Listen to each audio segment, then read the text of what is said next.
Garcia de Florin.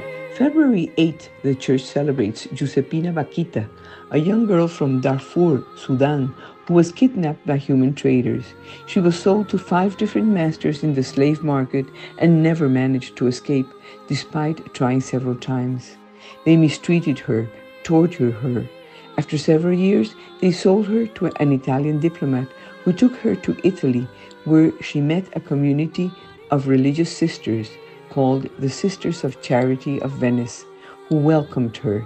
Bakhita became a Catholic, forgave everyone who had hurt her so much, and at the age of 38, she entered the same congregation as a religious, giving her life to the service of God and helping other people.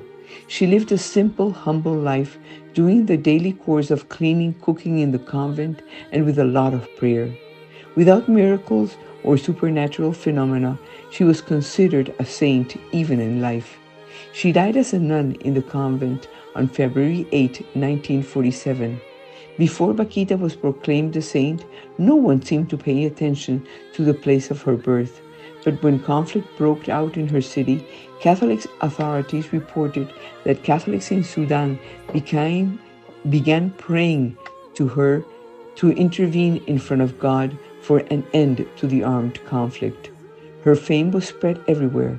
Some communities in the predominantly Muslim western region of Darfur have also considered her as a saint.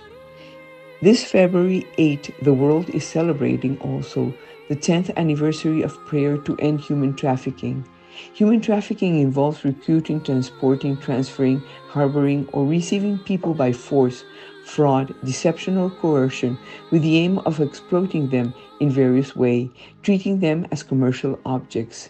It's undoubtedly a crime since it involves the illicit trade of and exploitation of human beings for the purposes of forced labor, sexual exploitation, and organ trafficking. Therefore, human trafficking is a heinous crime that violates fundamental human rights and leaves indelible scars on victims. This crime of human trafficking is a global problem and one of the most serious crimes that exist because it deprives people of their dignity by deceiving them and forcing them to do work that violates the most essential rights, and they force them to do jobs they never dreamt of doing. A day of prayer and reflection on the issue of human trafficking is planned for February 8. It will be carried out by the unions of superior generals, both of male and female religious institutes, to which are added the World Union of Catholic Women Organization and the Talita Kum Network under the motto, Walking for Dignity, Listening, Dreaming, Acting. Together we will listen to the cry of the victims enslaved with impunity.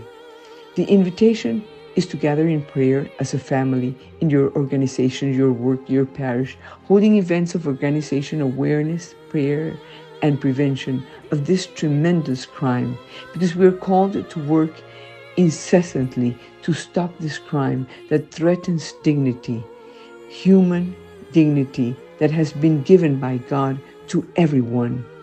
And friends, remember that with God, we always win.